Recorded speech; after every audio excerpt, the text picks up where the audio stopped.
pozdrav. Moj namen je danes predstaviti pravzaprav nekaj, kar so kolegi pred mano že izpostavili, namreč Hans Kingov projekt Svetovni etos vendarle gre razumeti kot nekakšno razmišljanje o neki novi viziji, s katero je poskušal predvsem podkrepiti pravzaprav logiko iskanja nekega soglasja, ki se je začela po drugi svetovni vojni z sprejetjem mednarodne deklaracije o temeljnih človekovih pravicah. Ampak seveda svetovni etos običajno razumemo predvsem kot pravzaprav vizijo ciljev, ki smo jim zavezani. No, mene bo v tem kratkem prispevku zanimalo, ali lahko iz različnih Kingovih del izpeljemo pravzaprav tudi nekakšno implicitno pedagogiko, se pravi, ali njegove ideje vključujejo tudi razmislek o tem, ne samo kam voditi vzgojna prizadevanja, ampak kako to početi. Za začetek bi mogoče rekel, da poleg tega, da je Hans King že v nagovoru, ko je predstavljal svojo agendo za sporazumevanje med narodi, izpostavil pravzaprav, da tisto, kar človeštvu danes manjka, je vizija, ki bi podkrepila uresničevanje človekovih pravic. Se mi zdi, da je druga velika tema, ki je odprl predvsem vprašanje motivacije. Ne samo pravzaprav forme, k čemu moramo biti zavezani, ampak predvsem kako doseči, da bomo ljudje v bistvu sledili tem ciljem. No, če pogledamo, kako je Hans King utemeljil to svojo vizijo. Vizijo vidi predvsem v dokazu o obstoju dveh temeljnih načel svetovnega etosa in iz njo izhajajočih nabora temeljnih vrednot, ki jih priznavajo vse velike svetovne religije in sekularni etični koncepti. Se pravi, če v vseh pravzaprav tradicijah, odkar imamo neke zgodovinske evidence, naletimo na sorodne pravzaprav razmišljanje o etiki, potem seveda lahko rečemo, da svet ima neko podlago za to, da preseže različna nasprotja. No, seveda, ko gre pa za nov motivacijski zagon, novo motivacijo, pa moramo reči, da v bistvu Hans King ne da nekih zelo jasnih oziroma po moji oceni zelo prepričljivih odgovorov, še posebej ne za tiste, pravzaprav, ki zagovarjajo sekularno etiko. On sicer govori prepričljivo o ekumenskem duhu, recimo medsebojnega razumevanja med religijami, govori o pozitivnih zgledih, takšne etične drže, ampak ti zgledi so večinoma pravzaprav, ki jih navaja iz religioznih tradicij. No, glede motivacije je pomembno še ena njegova teza, namreč, da kategoričnih etičnih zahtev po njegovem mnenju ni mogoče izpeljati oziroma utemeljiti v človeku, ampak samo v absolutnem. Takole med drugim zapiše v delu projekt Svetovnega etosa: kategoričnosti etične zahteve brezpogojnost najstva ne moremo utemeljiti na človeku, ki je večkrat pogojeno bitje, ampak le na brezpogojnem, na absolutnem, ki mora dati presežni smisel in ki obsega in prešinja posameznega človeka, tudi človeško naravo, da celotno človeško družbo. In seveda vprašanje, pravzaprav, ki je ključno, je, ali lahko to presežno mislimo seveda tudi izven religioznih kontekstov. Moj odgovor je seveda ja, videli pa bomo pravzaprav, kje so tiste ideje tudi znotraj Kingovega svetovnega etosa, ki to potrjujejo. Skratka, zame je osrednjo vprašanje pravzaprav Kingovega dela, kaj ponuja pravzaprav kot tisto vizijo, ki smo jo po njegovih besedah spregledali ob sprejetju deklaracije o temeljnih človekovih pravicah, in podal bom nekaj takih ključnih idej kot pravzaprav neke osnove, na katerih je potem mogoče graditi tudi metodiko vzgoje. Prvič, jezik svetovnega etosa je jezik moralnih načel, ki jih ne moremo kodificirati kot človekove pravice. To je pravzaprav popolnoma jasna teza. Zato, če etosa ne moramo kodificirati, tudi vzgoje ni mogoče zreducirati na discipliniranje, ki je pravzaprav metoda za kodificiranje vedenja, še manj pravzaprav pa zagovarjati neko tezo, da bi z ocenjevanjem vedenja recimo v šolah lahko stanje duha bistveno izboljša.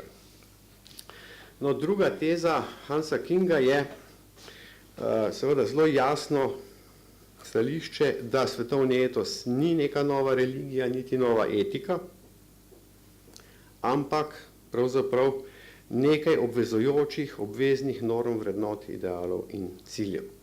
Zakaj je to za nas pomembno in za pedagogiko pomembno?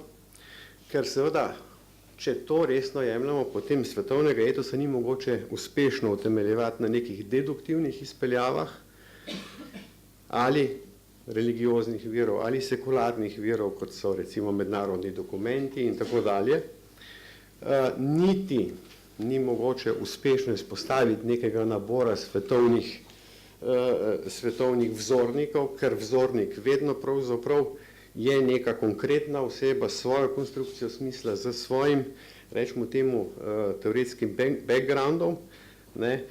Vse to seveda je lahko močna inspiracija za iskanje nekega osebnega smisla v šoli, pravzaprav javni šoli, pa je preveč smisla pravzaprav enako problematično kot premalo smisla. Ene raziskave tam po letu 2000 kažejo recimo, da na Nizozemskem, ker je velik procent pravzaprav poleg državnih šol tudi zasebnih, predvsem versko obarvanih, da pravzaprav je vzgojna problematika v teh zasebnih šolah zelo podobna kot v javnih, samo razlog je različen. Kot pravita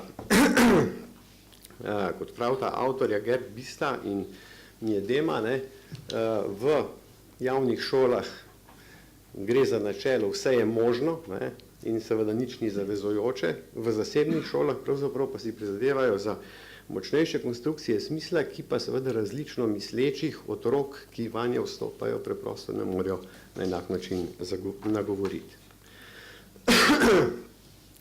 Zdaj, če to upoštevamo, potem lahko rečemo tudi, da vzgojo v duhu svetovnega etosa ni mogoče razumeti v smislu neke klasične vzgoje vrednot, za katere si prizadevamo, da jih otroci in mladostniki ponotranijo, ampak da jo gre razumeti predvsem kot neko uveljavljanje prakse nekih specifičnih medsebojnih odnosov, ki spodbujajo prosocialno upoštevanje drugega kot drugačnega in pa zavezo po vzajemnem pozitivnem sprejemanju, pripoznavanju vsake osebe.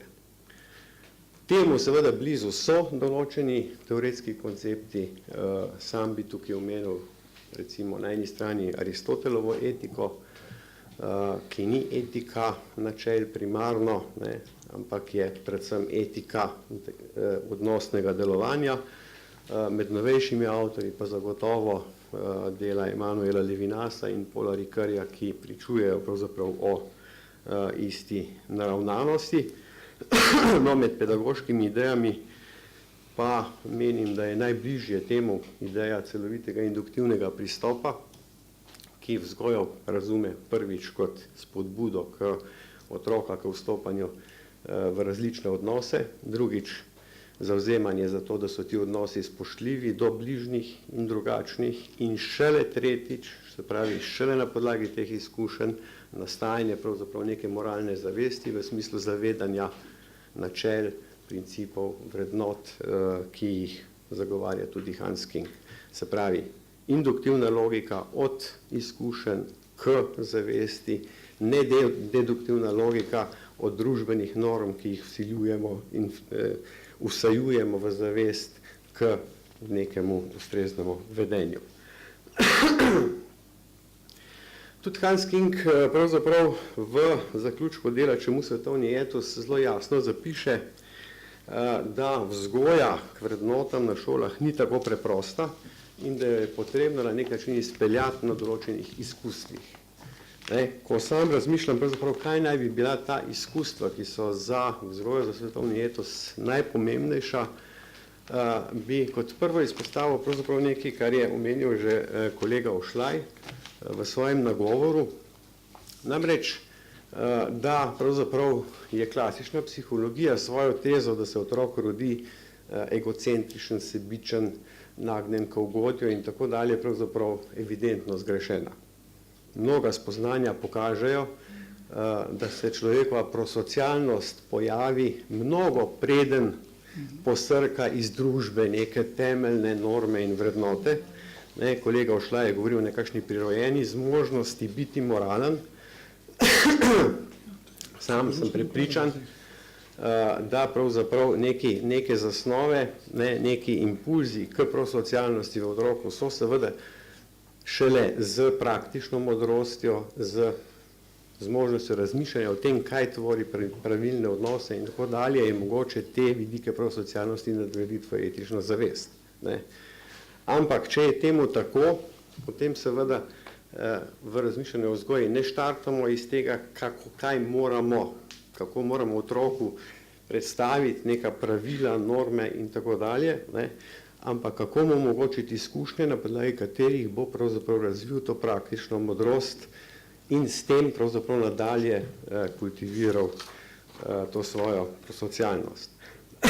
No, sam sem do dokončne evidence, da je temu res tako prišel pred mnogimi leti v enem projektu, ko je 6-letna deklica, kljub temu, da je prišlo za dogovor med otroki in vzgojiteljco v vrtcu, kako naj pač rešijo eno zadrego, to je bilo, kako naj spremenijo dejavnost v enem kotičku.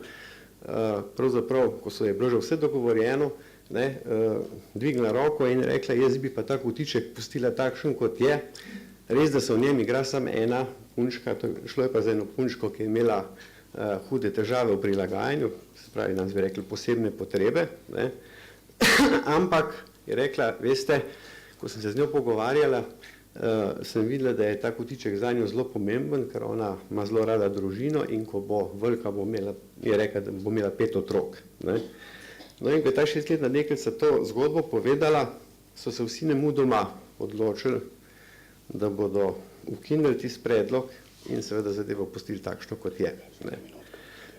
Se pravi, gre za neko držo, ki je seveda, ta deklica ne zna reflektirati, ne more razumeti, zakaj je tisto, kar je predlagala, pomembnejše od demokratičnega dogovarjanja volje večine in tako dalje. Ampak dejstvo je, da to priča o tem, pravzaprav, da imamo neke take zasnove in da jih z ustrezno vzgojo seveda lahko še kako dobro podpremo. No, da sklenem, tisto, kar bi v zvezi z različnimi Kingovimi teksti predlagal kot izhodišče za razmislek o tej skupni, na nek način pedagogiki, da tako rečemo, je prvič torej spoznanje, da vsak pouk etike in vrednot še ne podpira te implicitne pedagogike, ki jo predpostavlja svetovni etos. Drugič, odgovor na vprašanje, zakaj bi otrok, mladostnik ali pa odrasla oseba lažje sprejel načela in vrednote svetovnega etosa kot pravna določila deklaracije o temeljnih človekovih pravicah, je predvsem epistemološke in posledično vzgojno-metodične narave. Se pravi, od tistih klasičnih deduktivnih pristopov k izkušnjam, k indukciji.